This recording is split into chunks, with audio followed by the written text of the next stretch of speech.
അവരെ ഫാമിൽ കയറിയതിനോട് തന്നെ ഒരു ഫോട്ടോ കാര്യങ്ങളൊക്കെ ഉണ്ട്. പിന്നെ നമ്മൾ നേരെ കയറി വന്നു കഴിഞ്ഞാൽ തന്നെ നേരെ ഈ ഒരു ഫാമിൽ കയറി വന്നാൽ തന്നെ ഈ ഒരു ഭാഗത്ത് മൊത്തം എന്ത് സംഭവം ഈ ഒരു സെക്ഷൻ മൊത്തം ആഫ്രിക്കൻ ലവ് ബേർഡ്.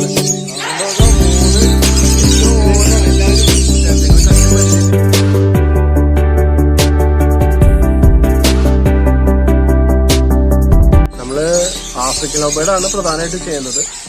ഒരു 2015 തൊട്ട് നമ്മൾ ചെയ്യുന്നുണ്ട്, നല്ല രീതിയിൽ തന്നെ ചെയ്യുന്നുണ്ട്. ഒരു 2 വർഷമായിട്ട് കുഞ്ഞുണ്ട്.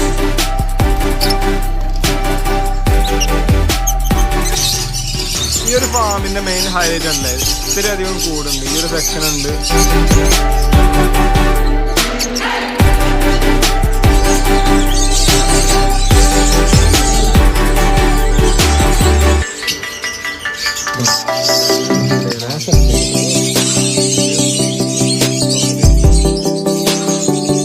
ഹായ് സുഹൃത്തുക്കളെ, പുതിയൊരു വീഡിയോയിലേക്ക് എല്ലാവർക്കും സ്വാഗതം. അപ്പോൾ ഇന്നത്തെ ഒരു വീഡിയോ എന്ന് പറഞ്ഞു കഴിഞ്ഞാൽ ഞാൻ വന്നിട്ടുള്ള റയാൻ പെറ്റ് ഫാം എന്ന് പറഞ്ഞ പോലെ പെറ്റ്സിൻ്റെ ഒരു ഫാമിലേക്കാണ്. അപ്പോൾ നമ്മളെ ബാക്കിൽ കണ്ടാൽ കാണാൻ പറ്റും. അപ്പോൾ ഈ ഒരു സ്ഥലം വരുന്നത് തൃശ്ശൂർ മുണ്ടൂർ എന്ന് പറഞ്ഞൊരു സ്ഥലത്താണ് വരുന്നത്. അപ്പോൾ നമുക്ക് അവിടെ നമ്മളെ ബെന്നിച്ചേട്ടുണ്ട്, അവരോട് ഈ ഒരു ഫാമിലത്തെ വിശേഷങ്ങളും കാര്യങ്ങളും എങ്ങനെയാണ് ശ്രദ്ധിക്കേണ്ടത്, ഏതൊക്കെ സെയിലുണ്ട്, നിങ്ങൾക്ക് ആർക്കെങ്കിലൊക്കെ വേണമെങ്കിൽ കൊറിയറും കാര്യങ്ങളൊക്കെ ആയിട്ട് മേടിക്കാം. അപ്പോൾ ഈ ഒരു ഫാം എന്തൊക്കെയാണ് കാര്യങ്ങളൊക്കെ നമുക്ക് കാണാം. അപ്പോൾ നമ്മളെ ബെന്നിച്ചേട്ടനോട് തന്നെ ബാക്കിയുള്ള വിശേഷങ്ങളും കാര്യങ്ങളും കാണാം. അപ്പോൾ നമുക്ക് നേരെ വീഡിയോ പിന്നെ ലൈക്കും കമൻറ്റ് അടിക്കാൻ മറക്കരുത്. അപ്പോൾ ഇതാണ് നമ്മളെ സ്വന്തം ബെന്നിച്ചേട്ടന്, ഇതാണ് നമ്മളെ സാമ്രാജ്യം അല്ലേ ബെന്നിച്ചേട്ടാ? അപ്പോൾ ഏകദേശം എത്ര വർഷമായി ഇത് ചെയ്യൽ തുടങ്ങിയിട്ട്? ഞാൻ 2015 മുതലാണ് ഇവിടെ കൂട് കെട്ടിയിട്ട് കിളിനെ വളർത്താൻ തുടങ്ങിയിട്ടുള്ള അല്ലേ? അതിന് മുൻപ് നമ്മൾ ഒറ്റയ്ക്ക് 1 പേര് 2 പേരൊക്കെ ആയിട്ട് കിളികൾ വീട്ടിൽ വളർത്തുന്നത്. ഇത് ഫാം എന്ന് ഞാൻ പറയാറില്ല സാധാരണ രീതിയിൽ. ഇതൊരു കുടുംബ സംരംഭമാണ്. ഞങ്ങളെല്ലാവരും കൂടിയിട്ട് ചെയ്യുന്ന ഒരു വിനോദവും വരുമാനവും കൂടിയുള്ള ഒരു പരിപാടിയാണ് ഇത് ശരിക്കും. എന്ന് പറഞ്ഞു കഴിഞ്ഞാൽ നമുക്ക് കിളികളോടൊരു ഇഷ്ടം വേണം ബേസിക്കലി. ഇപ്പൊ ഞാനൊക്കെ എൻ്റെ മക്കളുടെ അടുത്ത് ചിലവാക്കുന്നതിനൊക്കെ കൂടുതൽ കിളികളുടെ അടുത്താണ് കൂടുതൽ സമയം ചിലവാക്കുക. ഇപ്പൊ വളർത്തിയുണ്ടായ പ്രധാന കാരണം എന്താണെന്ന് വെച്ച് കഴിഞ്ഞാൽ കിളികളുണ്ടായി, പിന്നെ നമുക്ക് കുട്ടികളെ വിൽക്കാൻ തോന്നിയില്ല. അപ്പോൾ നമ്മൾ ഹോൾഡ് ചെയ്തു. അപ്പോൾ പിന്നെ ബ്ലഡ് ലൈൻ മാറ്റണം, അപ്പോൾ പുതിയ കിളികളെ വാങ്ങിക്കേണ്ടി വന്നു. പിന്നെ ഈ കളർ മാറി, ആ കളർ. പിന്നെ നമ്മളെന്ന് വെച്ച് കഴിഞ്ഞാൽ നോർമൽ ഒരു ആൾ നമ്മുടെ വീട്ടിലേക്ക് വരുമ്പോൾ കൊടുക്കാവുന്ന കിളികളെ മാത്രമേ നമ്മളിപ്പോൾ ചെയ്യുന്നുള്ളൂ. അതുകൊണ്ട് വലിയ കൂടിയ റേഞ്ചിലുള്ള കിളികളൊന്നും ചെയ്യുന്നില്ല. ഏകദേശം സ്റ്റാർട്ടിങ് എത്ര മുതൽ തുടങ്ങാം? സ്റ്റാർട്ടിങ് ഗ്രീൻ പീച്ച് എന്ന് പറഞ്ഞിട്ടാണ് ആഫ്രിക്കൻസിൽ വരുന്നത്. ആഫ്രിക്കൻസ് നമുക്ക് വിത്തൗട്ട് DNA ഒക്കെ ആണെങ്കിൽ ഇപ്പോഴത്തെ കണ്ടീഷനിൽ ഒരു 1000-1200 രൂപ റേഞ്ചിൽ പെയർ കൊടുക്കാൻ പറ്റും. ലോ റേറ്റ് മുതൽ അത്യാവശ്യം നല്ല റേറ്റ് എടുത്ത് കൊടുക്കുമ്പോൾ ഒരു ബേർഡിന് 200 രൂപ വെച്ച് എക്സ്ട്രാ വരും. മെയിൽ ഫീമെയിൽ ആക്കി കൊടുക്കുകയാണെങ്കിൽ നമുക്ക് എക്സ്ട്രാ ചാർജ് ഒന്നും വരുന്നില്ല. ഈ കൂടിനും കാര്യങ്ങളൊക്കെ എത്ര രൂപ ചെലവ് ഇപ്പോൾ നമ്മളിപ്പോൾ ബ്രീഡിങ്ങിനൊക്കെ നമ്മൾ പെയറിന് സെപ്പറേറ്റ് ഓരോ കേജിൽ ഇട്ടിട്ടാണ് നമ്മൾ ബ്രീഡ് ചെയ്യുന്നത്. ഒരു മെയിൽ ഫീമെയിൽ പേരന്റ് സ്റ്റോക്ക് ഒരു പെയർ മാത്രമേ ഒരു കൂട്ടിക്ക് ഉണ്ടാവുള്ളൂ. അത് നമ്മൾ ഏറ്റവും ആരംഭത്തിൽ ഉണ്ടാക്കുന്ന സമയത്ത് റെഡിമെയ്ഡ് കേജസ് അത്ര ട്രെൻഡിങ് ആയിട്ടില്ല. ആ സമയത്ത് നമ്മൾ പൈപ്പ് വാങ്ങി വെൽഡ് ചെയ്ത് ഉണ്ടാക്കിയ കൂടുകളാണ് അതൊക്കെ. ഇപ്പോൾ കൂടുതൽ പേര് ചെയ്യുന്നത് റെഡിമെയ്ഡ് ചൈനീസ് കേജ് എന്ന് പറയുന്ന ഇമ്പോർട്ടഡ് കേജ്. ലോക്കൽ ഇപ്പോൾ നിറയെ പേര് അസംബിൾ ചെയ്യുന്നുണ്ട്. അതുപോലെ കിളികൾ വാങ്ങിയിട്ട് കൂടുകൾ സെറ്റ് ചെയ്തിട്ടാണ് വളർത്തുന്നത്. ബ്രീഡിങ്ങിന് നമ്മൾ അതൊരു ശരിക്കും പറഞ്ഞു കഴിഞ്ഞാൽ ഒരു തപസ്യാണ്. അത് തപസ്യ എന്ന് പറയാൻ കാരണം എന്താണെന്ന് വെച്ച് കഴിഞ്ഞാൽ നമ്മൾ നല്ല ബേർഡുകളെ നമ്മൾ ഒരുമിച്ച് ഫ്ലൈങ് കേജിലിട്ട് അതിൽ നല്ല ബേർഡുകൾ കണ്ടുപിടിച്ചിട്ട് വേണം ബ്രീഡിങ്ങിനെ തുടങ്ങിയിട്ട് പറ്റുള്ള കാര്യങ്ങൾ ചെയ്യാനായിട്ട്. അതായത് ബേർഡിൻ്റെ കുട്ടിയായിരിക്കുമ്പോൾ തൊട്ട് നമ്മുടെ ബ്രീഡിങ് സ്റ്റോക്ക് സെറ്റ് ചെയ്ത് വരാനുള്ള ഒരു സ്ഥിരമായ നിരീക്ഷണം ഉണ്ടെങ്കിൽ തന്നെ നടത്താൻ പറ്റുള്ളൂ. പിന്നെ നമ്മൾ ബ്രീഡിങ്ങിനെ ബ്ലഡ് ലൈൻ ബന്ധമില്ലാത്ത കിളികളെയാണ് ബ്രീഡ് ചെയ്യുക. മുൻപൊക്കെ വരയ്ക്ക് ഞാൻ DNA ഒന്നും എടുക്കാതെ നമ്മൾ സെൽഫ് ബോണ്ടഡ് ആയിട്ടുള്ള പെയറുകളെയാണ് ബ്രീഡ് ചെയ്യാൻ ഉപയോഗിച്ചിരുന്നത്.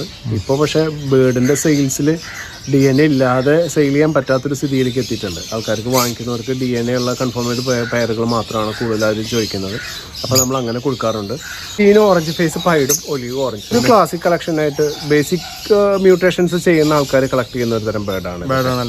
അത്യാവശ്യം ഇപ്പോൾ നമ്മളിപ്പോൾ ഫേസ്ബുക്കിലായാലും വാട്സപ്പിലായാലും സെയിൽ പോസ്റ്റ് ഇട്ട് കഴിഞ്ഞാൽ ഡിമാൻഡ് ചെയ്ത് വാങ്ങിച്ചു കൊണ്ടുപോകുന്ന അസുഖം വരാതിരിക്കാനായിട്ട് പ്രധാനമായിട്ട് ശ്രദ്ധിക്കേണ്ട കാര്യം ക്വാറന്റൈൻ എന്ന് പറയും. ക്വാറന്റൈൻ എന്ന് പറയുന്നതിൻ്റെ സംഭവം എന്താണെന്ന് വെച്ച് കഴിഞ്ഞാൽ നമ്മൾ പുറത്തുനിന്ന് കിളികളെ വാങ്ങിക്കുമ്പം ഏതെങ്കിലും നമുക്ക് അറിയുന്ന ആൾക്കാരുടെ വീടുകളിൽ നിന്ന് കിളികൾ വാങ്ങിക്കുക.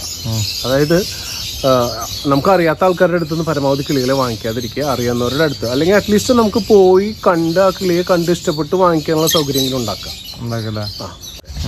അപ്പോൾ ഒരു അസുഖം വന്നു കഴിഞ്ഞാൽ അത് നമുക്ക് ഐഡൻറ്റിഫൈ ചെയ്ത് ട്രീറ്റ് ചെയ്ത് എടുക്കണേക്കാളും ചിലപ്പോൾ വേഗം മരണത്തിൻ്റെ റേഷ്യോ കൂടുതലാവാൻ സാധ്യതയുണ്ട്. അപ്പം അസുഖങ്ങൾ വരാതിരിക്കുക എന്നുള്ളതാണ് ഇതിലെ ഏറ്റവും നല്ല ശ്രദ്ധിക്കേണ്ട കാര്യം. അസുഖം വന്ന് രോഗം മാറ്റിയെടുക്കുക എന്നുള്ളത് ഏറ്റവും ബുദ്ധിമുട്ടുള്ളൊരു കാര്യമാണ്. പ്രായോഗികമായിട്ട് വലിയ ബുദ്ധിമുട്ടുള്ള കാര്യമാണ്. ക്വാറന്റൈൻ ചെയ്യാന്ന് പറഞ്ഞു കഴിഞ്ഞാൽ നമ്മളുടെ വീട്ടിൽ കിളികളുള്ള ആൾക്കാരാണെങ്കിൽ പുറത്തുനിന്ന് വരുന്ന കിളികളെ കൃത്യമായിട്ട് 45 ദിവസം ഈ കിളികളുമായിട്ട് ബന്ധമില്ലാത്തൊരു സ്ഥലത്ത് മാറ്റി പാർപ്പിക്കുക.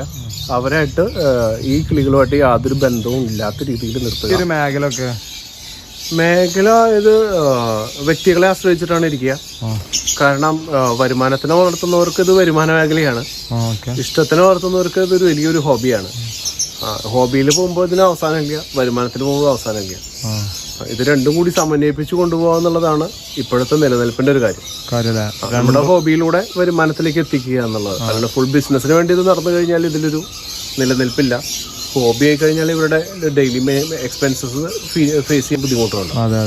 അതായത് ഇവര് പറഞ്ഞു വരുന്നത് എന്താ വെച്ച് കഴിഞ്ഞാല് രണ്ടും കൂടിയാണെങ്കിൽ ഓക്കെ, വരുമാനം മാത്രം കണ്ടിട്ടാകുമ്പോ ചില സമയങ്ങളിൽ സെയിൽ കുറഞ്ഞിട്ടുണ്ടെങ്കിൽ നടത്തുകയാണെങ്കിൽ ഇത് നിലനിൽപ്പില്ല. ചില സമയങ്ങളിൽ സെയിൽ കുറയാൻ സാധ്യത ഉണ്ട്. അപ്പൊ പിന്നെ നമ്മൾ ആ ഒരു അസുഖം വന്നു കഴിഞ്ഞാൽ തീർന്നു പോകുന്നതേ ഉള്ളൂ. ചിലപ്പോ കൊറോണയുടെ സമയത്തൊക്കെ ഇതിലൊരു വരുമാന സാധ്യത കണ്ടുകൊണ്ട് കുറെ പേര് ഇരിക്കുന്ന സ്വർണ്ണമൊക്കെ പണയം വെച്ചിട്ട് കിളിയെ വാങ്ങി വളർത്തുന്ന കുറെ ആൾക്കാരുണ്ടായിരുന്നു. ആ സമയത്ത് 25,000-30,000 രൂപ പെയറിന് വില ഉണ്ടായിരുന്ന കിളികൾ പിന്നെ പെയറിന് 5,000, 6,000, 8,000, 10,000 മാറിയായിരുന്നു. അപ്പൊ അവരൊക്കെ അത് ഒരിക്കലും അങ്ങനെയുള്ളവർ പറയും ഈ കിളി വളർത്തൽ മേഖല ഭയങ്കര നഷ്ടമാണ് എന്ന് പറഞ്ഞു കഴിഞ്ഞാൽ അതിലർത്ഥമില്ല. ശരി, നമ്മള് ഹോബിയായിട്ട് വളർത്തുക, ഇതിൽ ലാഭേച്ഛ ഇല്ലാതെ വളർത്തുക. അത് കഴിയുമ്പോൾ നല്ല രീതിയിൽ നമ്മൾ അവരെ നോക്കുകയാണെങ്കിൽ അവർ നമുക്ക് നല്ല രീതിയിലുള്ള പ്രതിഫലം തരിക തന്നെ ചെയ്യും. മാർക്കറ്റൊക്കെ മിനിമം സ്റ്റാൻഡേർഡുള്ള മാർക്കറ്റ്. ഹെവി ബേർഡ്സുകളൊന്നും ചെയ്യുന്നില്ല. 40,000, 50,000 അല്ലെങ്കിൽ ലക്ഷങ്ങളുടെ വിലയുള്ള ആഫ്രിക്കൻ ലവ് ബേർഡ്സ് ഉണ്ട്. അത്തരം ബേർഡുകൾ നമ്മൾ ചെയ്യുന്നില്ല. നമുക്കൊരു ഫാമിലി വീട്ടിലേക്ക് വന്നു കഴിഞ്ഞാൽ അവരെ സാറ്റിസ്ഫൈ ചെയ്യിക്കാൻ പറ്റാവുന്ന രീതിയിലുള്ള കിളികളാണ് വളർത്തുന്നത്. അവർക്ക് കൊടുക്കാൻ പറ്റാവുന്ന വിലയിലുള്ള കിളികളെ നമ്മുടെ കയ്യിലുള്ള.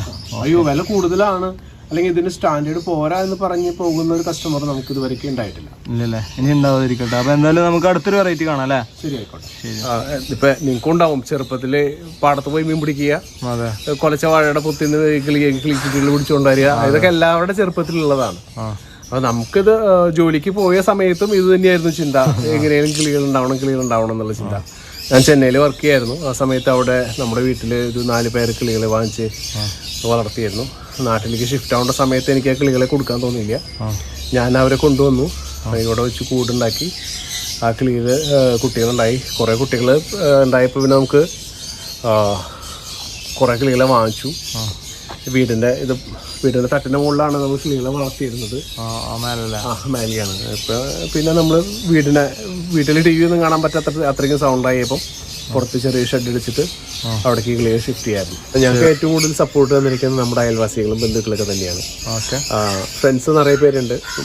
ഞങ്ങള് ഫ്രണ്ട്സ് ഒരു നല്ല റിലേഷൻഷിപ്പിലാണ് ഈ പരിപാടി ഏറ്റവും ആരംഭം മുതൽ നിൽക്കുന്നത്. കൂട്ടുകാരുടെ അവിടെ നിന്ന് കിളികളെ കൊണ്ടുവരും, നമ്മുടെ കയ്യിലുള്ള കിളികൾ അങ്ങോട്ട് കൊടുക്കും. അതെല്ലാം സാമ്പത്തികമായിട്ടുള്ള ബന്ധങ്ങൾ മാത്രമല്ല, സ്നേഹബന്ധങ്ങൾ കൂടിയുണ്ട്.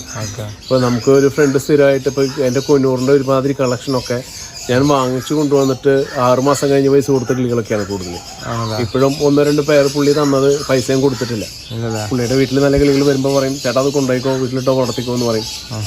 പിന്നെ ആഫ്രിക്കനൊക്കെ ആകുമ്പോൾ എന്നോട് എല്ലാവരും പറയാറുണ്ട്, ഇതിലും വില കൂടിയ കിളികളെ വളർത്തിക്കൂടെ, നിങ്ങളിപ്പോൾ ഈ 10 പേർ വളർത്തുന്ന 1 പേർ വളർത്തി കഴിഞ്ഞ് കഴിഞ്ഞാൽ ഇതിന് ലാഭം കിട്ടില്ല, വരുമാനം കിട്ടില്ല എന്നൊക്കെ ചോദിക്കാറുണ്ട്.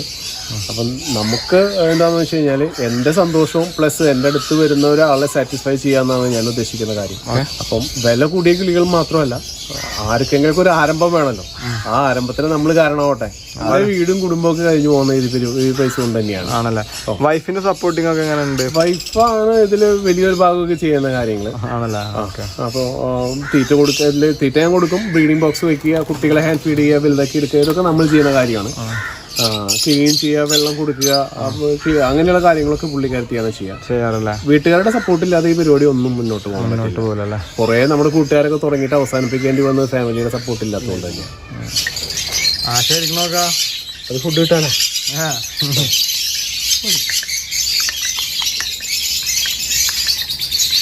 2 തോളത്തെ ആളായിട്ടാ ബാക്കി അതിലുള്ള എല്ലാവരും എത്തൂല.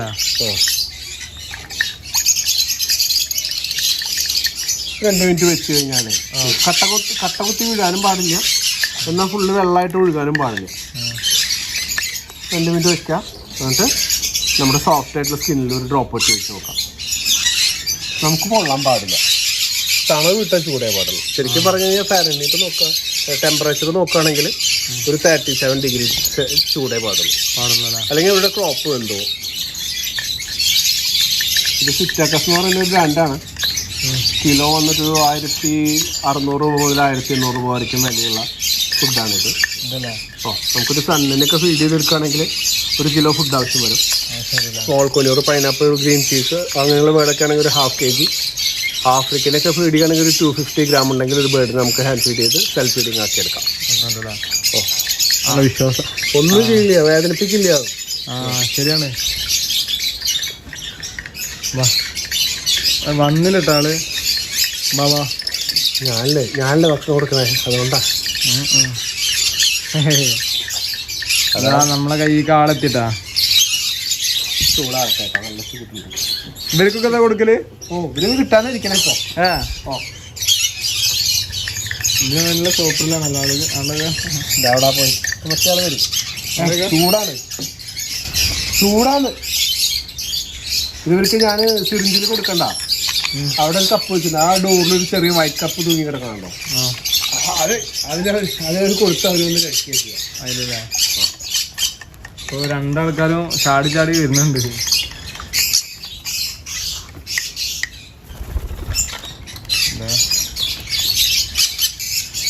ചൂട് നോർമലായിട്ടില്ല കേട്ടോ. നല്ല നല്ല കേറി അവിടെ വെക്കോ ഭയം. ഏയ് രക്ഷയില്ല. ഇതിലാണ് ഹാൻഡ് കൊടുക്കുക.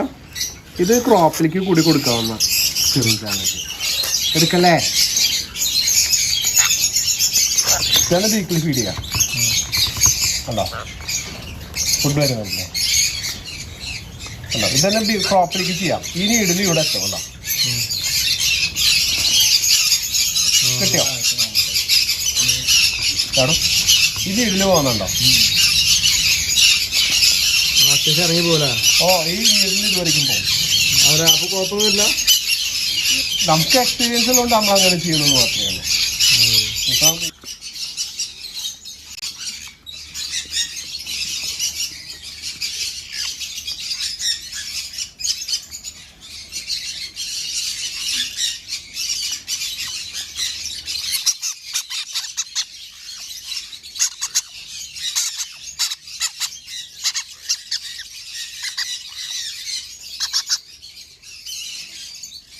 അത് തെറ്റിപ്പോയി കഴിഞ്ഞാൽ ലങ്സിൽ. നമ്മുടെ പിള്ളേരാണ് ഇവരൊക്കെ. അങ്ങോട്ട് നോക്കാം 3 ഇന്റെ മോന് എല്ലാവരും വരും. ഇപ്പൊ നിങ്ങളെ കണ്ട് പരിചയമില്ലാത്തതുകൊണ്ടാണ്. കുറച്ച് കഴിയുമ്പോൾ എല്ലാവരും എത്തിക്കോളും. പ്രത്യേകിച്ച് ഭക്ഷണമൊക്കെ കൊണ്ടുവരികയാണെങ്കിൽ എല്ലാവരും അവിടെ മേച്ചുണ്ടാവും. നല്ല ചെറിയ നല്ല സുഖമുള്ള കൊത്തല്ലേ. വേദനിപ്പിക്കൊന്നുമില്ല. ഞാന് ഈ കിളികളെ ചെറിയ കുട്ടികളായിട്ട് എടുത്ത് വലുതാക്കി കൊടുക്കാമെന്ന് വെച്ചിട്ട് അത് സൺകോന്യൂർ എന്ന് പറയുന്ന വെറൈറ്റിയാണ് ഇതല്ലേ. ഇതിൽ കൊടുക്കാന്ന് വെച്ചിട്ടാണ്. ക്യാമറ ഒക്കെ പൊട്ടിക്കണ്ടാ. പിന്നെ വീട്ടിൽ ഇതിനോട് ഭയങ്കര ഇഷ്ടമാണ്.